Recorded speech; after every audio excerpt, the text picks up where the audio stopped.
Hello everyone, welcome to the Redmen TV for a special show. I am joined by Rafa Honigstein of The Athletic. You can get his writing and other fantastic writing on theathletic.co.uk. If you also add /Redmen TV, you can get a 50% discount off your yearly subscription fee and the 7-day trial as well. It's an absolutely brilliant thing, keeping us all up to date with everything that's going on in and around world football and, of course, the mighty Reds as well. We're going to talk a little bit about Liverpool and tangentially some Liverpool stuff as well. But first and foremost, I want to talk about the Coutinho stuff. So many Liverpool fans have such a connection to the player. He is in an awkward situation, really, isn't he, at the moment? I don't think the lockdown has necessarily helped this, but he's had the loan move to Bayern Munich. It doesn't look, by all accounts, as though Munich, though, are interested in keeping him at the club beyond this season. Yeah, that's right. I mean, he's been doing okay. I don't think it'd be fair to call him a flop or somebody who hasn't played well at all, but it's been very intermittent. We've seen some good stuff. We've seen some stuff that was a little bit underwhelming. And he's a little bit the victim of Thomas Müller playing so well that it's impossible to leave him out. On the wings, Bayern are very strong. And Coutinho's favourite position is, of course, that number 10 role. He can play out wide, and they have tried him on occasion, which he then uses to cut inside. But it hasn't been as consistent enough to really force the hand of either Niko Kovac, who has since left, or the new coach, Hansi Flick, to make him a real regular.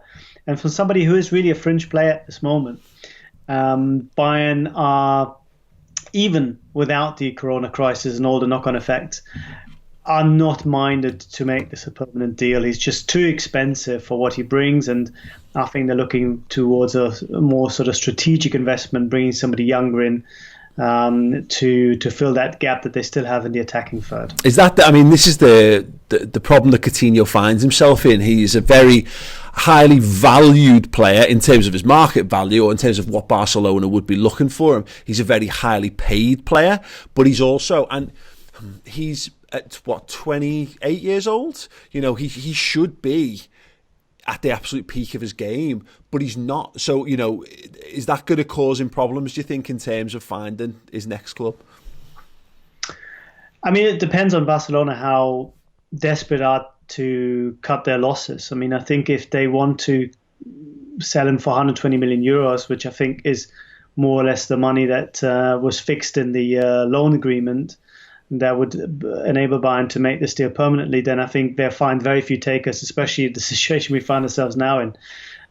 If you include wages as well, if you include probably a sale on a knock-on, fee values that are not going to be that high, his resale value is not going to be that high. Mm-hmm. It's going to be difficult, and I think it's a little bit similar to where James Rodriguez found himself. Yeah. When you go to, or even Gareth Bale, when you go to one of the two Spanish clubs, you're at the very maximum of your earning power.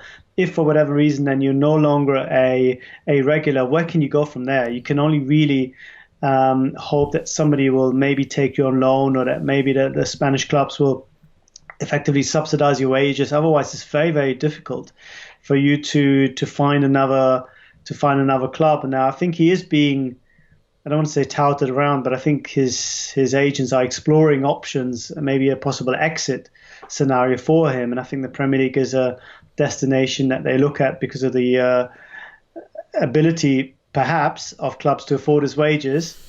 But he doesn't really make for a very strong proposition at the moment. If you will be in charge of any of the top 6 clubs, you wouldn't necessarily think to break the bank for Coutinho at this moment in time. Well, the Athletic article that you're involved in makes Chelsea a great reference to Chelsea in there, and talks about his suitability for the club. And but it also states that the volume of players that Chelsea have got who kind of do that job anyway. You talk about Mason Mount being a good example. I'm sure Lampard would love to bring in more quality, just to have more quality. No manager wouldn't. I think there's a lot of managers who would love to have Coutinho, but in his situation, they're not crying out for Coutinho. They don't have there isn't a Phil Coutinho shaped hole in Chelsea's side, is kind of what I'm saying. Yeah, I'd agree with that. They also have got Hakim Ziyech coming in, who can play centrally and is a wonderful prospect. And you'd almost want to not impede him by bringing in Coutinho, who by definition will have to play then. There's an additional factor I think that's involved here. I think a lot of clubs, don't necessarily have the position for an out-and-out number 10. So wherever he goes, he usually has to make some kind of compromise. At Barcelona, he had to accommodate Messi. At Bayern, now he has to accommodate. If he were to go in the Premier League, very few clubs play with an out-and-out number 10. You'd probably have to play wide again. Mm-hmm. So there is not just a problem with him in terms of the structure of fitting him in the wage bills and getting the transfer fee, but also thinking of what kind of club actually need a player like him. And we only have to think about Liverpool, how, of course, he was influential and, of course, he was a very valuable player, but actually we've seen that the balance of the team without him, with 3 out-and-out midfielders and then 3 strikers, if you will, is a more solid one than rather having him as another midfielder behind those 3 guys. Absolutely. We've seen it time and time again in football down the years. The number 10, if you want to play in a number 10, you have to be effectively the best player in that side. You have to have the side almost built around you. I think back to Jari Litmanen coming into Liverpool in the early noughties and not being able to get a game. This is Jari Litmanen. This is like one of the legends of football. And Liverpool didn't have a style of play that suited him. And I guess that's where he's going to be faced up with, is what clubs in England actually might need him, and do any of the established top 4. I mean, Arsenal are the only other club you'd think, because they have a tendency to go towards skillful players, flair players, but who knows whether Arteta would actually once does Arteta look for someone more robust? Does he need someone a bit more physical in his side? That might be something he's moving towards. Yeah, well, I think it's hard to see Arsenal with their financial situation buying a player like him. I mean, it is true that their buying strategy has shifted a little bit. They are happy to go to so-called superstar agents, and he has looked after Kia Joorabchian, who is very well connected. But I think if you are trying to grow, if you're a new manager trying to build a new team, that Coutinho isn't necessarily the first name that would come to mind. I mean, Coutinho is somebody who in theory could have made a very good Bayern side, maybe that 10% better, to really help them. And that was the thinking behind this loan move. But even then, the fact that it is a loan shows you that Bayern themselves weren't entirely sure that he's really going to make a difference. And you have to say, on the evidence of the football so far, he hasn't really been that decisive a factor, which is why they will send him back after the loan period that comes to an end this summer. Absolutely. And, his name's constantly linked with Liverpool. I think it's fairly clear that Liverpool just don't really have an interest in bringing him back. I just wanted to get your take, because Klopp has kind of said previously, and I'm paraphrasing slightly, but he actually prefers to work with new players. He'd rather work with someone he hasn't worked with before. But, look at Mario Götze. There was a good example there where he would have had Götze at Liverpool. He's obviously got an affinity for him as a player. Is there something that, would Jurgen Klopp, do you think, would be, as the kind of person that he is, the kind of manager he is, would he be nostalgic enough to want to work with Coutinho again? I'm not sure he is. I think he is very tuned into the personalities of the players. I think there is no personal problem at all between them. I think he understood Coutinho's wishes and accommodated them. But I think he's probably wary for 2 reasons. One is, I think it sends maybe not the best message that, you can leave Liverpool, and if it doesn't work out, we'll take you back. Now, I think there's a sort of moral hazard, if you will, by being that safety net. And I think Dortmund have perhaps found that taking players back hasn't always worked out for them. The other issues, I think, is that you want to, if you're Liverpool, if you're Klopp, you want to keep things fresh, because I think one of the lessons he would have learned from his time at Dortmund is that after a while, things can become a little bit stale. You need to keep things freshening up. Now, some clubs do that by changing the manager. If you have a successful manager and you don't want to change, then I think you need to make sure that there's just enough fresh blood coming in. And if you want to, freshen up things up front, if you want to add another creative player, taking back Coutinho, who doesn't really fit into the current system naturally, for me, it just wouldn't make a lot of sense. Absolutely. Well, we'll move on. We'll talk about Jurgen Klopp again a little bit later on, but obviously the big football news really centering around the Bundesliga at the moment, and it looks like we're ramping up to a return to action over in Germany. And just kind of pick your brain on this a little bit, if you don't mind. What would you say? Because the situation in the UK is obviously a lot different to the situation in Germany in terms of how the coronavirus has been handled and all those kind of things. But there is obviously talk that the Premier League may well follow suit. What was in your understanding, what was the driving force behind this? Because we hear the opinions of governments, we hear the opinions of the fans, we see the opinions of the clubs. For the Bundesliga, what has been the driving force? Whenever there's a big question in football, the answer usually involves money, and this is no different. The Bundesliga, unlike the Premier League, haven't received all the money for the season from their domestic TV rights holders, which make up the bulk of the payments. And they've been waiting for football to kick off and say, we will pay when we see the games again. So that's put the clubs into a situation where they really need to come back, because, of course, all the money's already budgeted for. Some have already spent the money. Some have already maybe use some of that money to make moves for next summer, so for next season. So the league have been trying to find a way, in line with the current legislation and the current restrictions, to get football back. Of course, behind closed doors, there's absolutely no way of having crowds back, but at least in a way that the risk to players, the risk to staff and everybody else in the stadium, will be around 300 people that you need to stage a game, is minimized as best as possible. But of course, the league are not in a position where they can take that decision unilaterally. They have to wait for the government, but perhaps more importantly for the regional states to give that green light, because in Germany, health is under the jurisdiction of the local government. So if you're Bayern Munich, you basically need the okay from Bavaria. And if you're Dortmund, from North Rhine-Westphalia, and so on, which makes it a slightly more convoluted and complex scenario. A lot of people were hoping that we have a decision by April 30th, which is the next time that the local governments meet.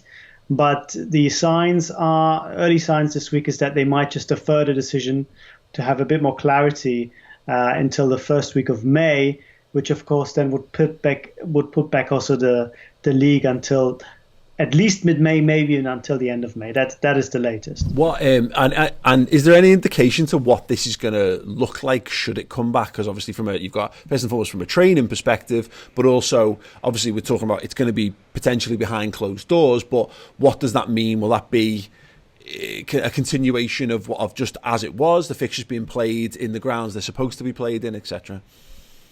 So definitely behind closed doors. There's absolutely no chance that crowds will be back. In fact, some people in Germany think crowds won't be back before maybe March or April of next year, which would be quite a long time for football to be normal again. The idea is to play football as normal as possible in terms of home and away. So they want to play the fixtures that would have otherwise been due in May, finish with those, and then go back to the ones that haven't been played in March and April and early May. That would solve a couple of issues. I think, first of all, it would make it much easier to have a fixture list that doesn't necessarily start with one of the biggest games of the season, because that was the match day when they stopped. Borussia Dortmund taking on Schalke 04 in the Revier Derby. You don't necessarily want that kind of game to restart your very diminished kind of football spectacle. But apart from that, they're trying to be as normal as possible. So no quarantine for players, even though there are conflicting views by the authorities if it's necessary or not, and have the actual stadiums that were initially appointed stage these games. Depending on when this all starts, they are thinking of doing normal weekends mostly. So no rush, to play lots of games in consecutive times. But of course, they will need 2, maybe 3 midweek fixtures to get it all done by the end of June, which is still their preferred option. But if it goes into mid-July, I don't think anyone will really have too much of an issue with that. Are there any more kind of outlandish ideas that go around with this? I've seen things mentioned about like cardboard cutouts of fans in the stands and what have you? Yeah, that's an idea that's actually come from the fans of Borussia Mönchengladbach, who feel that they want to be part of it. So they've gone and printed their own faces onto these cardboards, and the club have put them up. I think they're just over 6,500 done by now.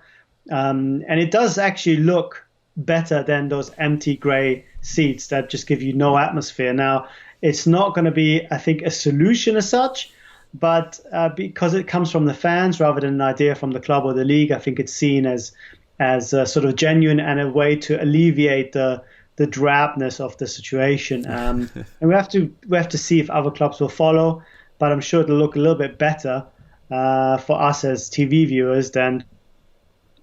I like the idea of it being a sort of Home Alone style situation where you could have a small boy perhaps with them all on a pulley system and have the crowd move up and down in time with the game. There's a real opportunity to just do something new and interesting with this, I think. No, I mean, look, if anything, I mean, you look at the support that the German sides get on a weekly basis.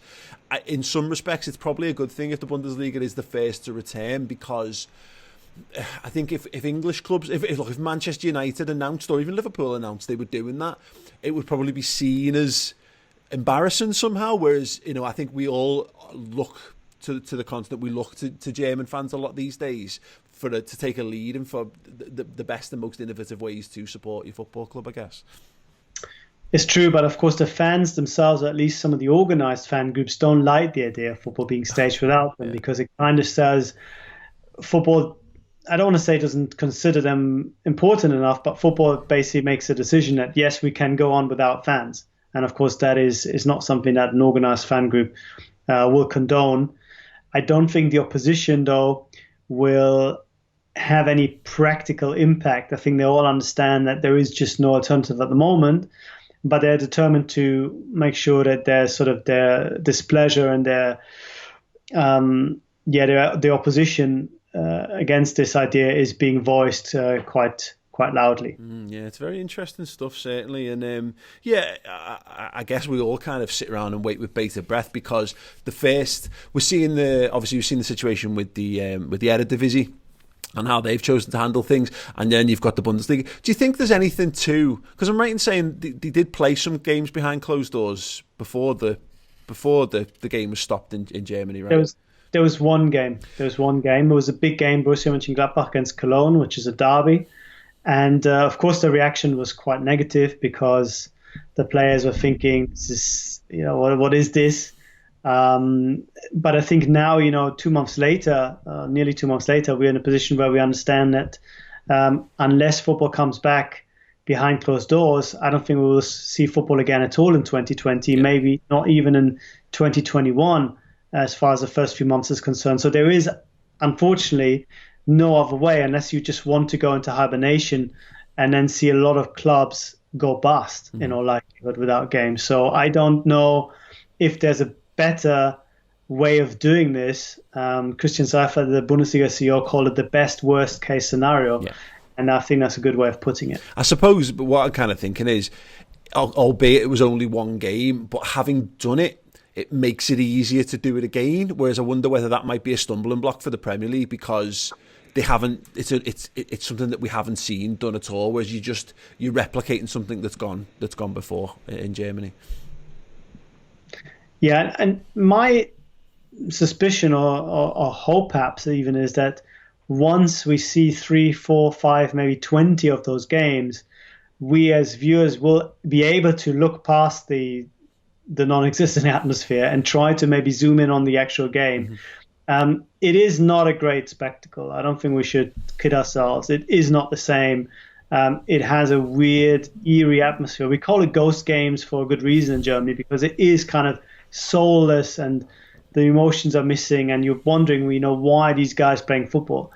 But I think eventually, maybe this is just my personal hunch, I think eventually we might get to the point where, as players, you no longer see what happens around you or what doesn't happen around you, and you kind of switch off. Yeah. Maybe the way that, I don't know, lower league division players or Sunday league division players or five-a-side players are used to just playing for themselves and still enjoying the situation. I don't know if that's going to happen.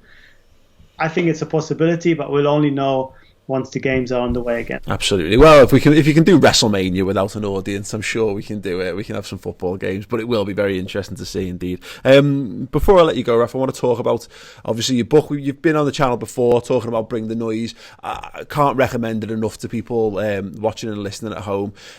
Such a fantastic insight, and it's interesting because I read the first English edition of it. And this is obviously would have been prior to Liverpool winning the European Cup. What I like is, even now, reading the Dortmund sections of it and how prophetic they are, really. And I believe it's a quote from Subotic when he talks about how, we just went from one year thinking we could beat everyone to the next year we just did. And I have that in my head. I've had that running around my head for 2 seasons now at Liverpool, and how is it. I guess it's no surprise to you, really, the job that Klopp's done at Liverpool. I mean, it's a surprise to me just how quickly things kind of fell into place. Last season, I didn't think they'd be quite ready to challenge City the way they did, to lose out so narrowly. This year, certainly, I didn't expect them to dominate the league to the extent that they did. That has surprised me. But what I think was quite clear when writing the book, and remember, just to take a step back, the book came out in November 2017 when Liverpool had a very poor start to the season. And for a couple of weeks, I was a little bit worried, just how this would go down. I don't think Klopp would ever going to get the belief in him was perhaps not at its highest, shall we say, when it came up. But I think what you do get from him, having seen his track record at Mainz and Dortmund in great detail, is definitely the belief that Liverpool as a club had when they signed him, that this guy is going to do stuff that will put you on the path to success. Whether that success comes after 3 years or 4 or 5 in a league with Manchester City, one of the best teams ever seen, with one of the best of managers in the world, no one could say. But I think the vague or the general idea that he was going to improve things, get Liverpool moving again, that was quite clear. And I think you're right. I mean, the fact that they won the Champions League then makes the other parts of the story almost sound prophetic, or makes it sound as if it's kind of inevitable that good things were to happen for Liverpool. But when I wrote it, it was a much more, I don't want to say difficult argument to make, but I think people took a lot more convincing. Mm-hmm. Well, we were looking to be convinced, I think, at the time. At that time, it was still all you could see what the potential was there. I mean, look, taking the Liverpool side to the Brendan Rodgers Liverpool side effectively to the Europa League final gave us all like the impression of what direction it was going to go in, and a couple of the wins in that first season as well. But yeah, for me, it was a source of great comfort of. Because as a football fan, when you don't know, you have to try and find your comfort. You have to try and pull threads from various places, and particularly looking at how he developed his approach to how he building his squads at Mainz and then through to Dortmund. You can see again that notion of looking into the whites of a player's eyes and Klopp having an understanding of whether they had the right levels of passion and desire. You can now see that in how he's assembled his squad at Liverpool. He tried to do it at Mainz on no resources. He did it at Dortmund on better resources, and now he's doing it at Liverpool with better resources again. Yeah, and he's in a new position because he was always, to some extent, the underdog. Okay, at Dortmund, you could say he was the number 2 or number 3. Well, when he took over, he was probably number 4 in the league, but still sort of within reasonable distance to Bayern as far as the deficit is concerned. Now, of course, there are maybe 1 or 2 clubs that might have more money in theory, but in sporting terms and in terms of being able to hold on to his players, he's never been in that position before. But I think he'd be very careful again, and this is something we touched upon earlier, to make sure that there is a refreshment, there is new input that he's managed through, for example, having a new assistant coach over the last 18 months or so. I think Pep Lijnders has had a real impact in that respect. But I think a little bit like Ferguson did, when you want to have that real longevity with success, you need to make sure that you don't just do the same thing over and over again, even if it works as well as it does. And I think that's going to be really fascinating going forward to see how he handles that, because it's a new thing for him. On the one hand, it's a luxurious position to be in. On the other hand, it comes with new challenges, because it's very hard, to tell players that you've nurtured, that you've won stuff with, to say basically, you know what, we need to make a change. I want to do something new. It's going to be interesting. I mean, it's the first situation ever, really, where you're right about the underdog stuff. And of course, City will always have more financial clout and what have you. But as a fan, it's the first time that we've been able to sit, and things being kind of like diluted a bit at the moment by the lockdown. But there's no fear that Liverpool are going to lose players. And is that has that changed the dynamic between Guardiola and Klopp as well in terms of that battle? Because, in years gone by, it was obvious Bayern Munich's tactic is just buy the best players from the clubs that are your nearest challengers, and then you get a double boost because your side's better, but you've robbed it from your rivals. Whereas that's in some respects, that's a really strong position that Liverpool are in that Klopp's never been in before. Well, absolutely. I mean, at Bayern, it wasn't so much that they took all his players. I mean, when he was there, I think it was only Lewandowski and Götze. Lewandowski, of course, hurt a lot. Götze slightly less so, but it perhaps hurt more for emotional reasons. But the other factor, perhaps more important thing, is that Bayern, where Liverpool are now, which is that they never had to sell any of their players. Whereas Dortmund, even if Bayern didn't go and buy these players, then you had Mkhitaryan leave, then you had Aubameyang. I mean, Klopp had gone by that, but the pattern was already there. Nuri Sahin left to Real Madrid, Kagawa left to Man United. So Dortmund were always in a position, and they still are to a certain extent, where they have to sell one big name at the end of the year, whereas Bayern can buy one big name at the end of the year, keeping everybody else. And he was never on equal footing. And with City, it's because of Liverpool's progress on the pitch that they've come to the point where they can now also take them on off it. So one thing has led to another, and the balance of power has really, I don't want to say shifted, but they're now more or less to being able to attract players, to keep players. And that's certainly a situation that Klopp has never been in. Yeah, and I guess, having studied him as much as probably anyone, really, apart from maybe his wife. Would you back him in this situation? It is a new challenge. He's no longer having to scrap and fight to pull things together to make things work. He's now able to go and buy not the best of the best, but he has a much wider pool to shop in these days. He has greater resources. He's got a greater support network around him. Would you back him to have to be able to build a dynasty? Yeah, I don't see why not. I think one thing he does do is really adapt really well to new situations, and especially with a team around them and with the likes of Michael Edwards making really smart decisions and Klopp trusting them very much. I don't see how there's any indications that they will get it badly wrong. I mean, he will, like all managers, make mistakes. He will probably second guess one or two decisions, whether they're right or wrong. But he is in a position where the whole team works so well that you have a very limited need to bring in new players in terms of supplementing the squad.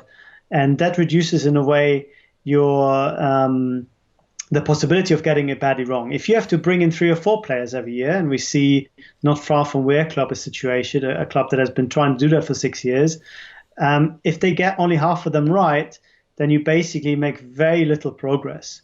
Yeah. And it could take a long, long time.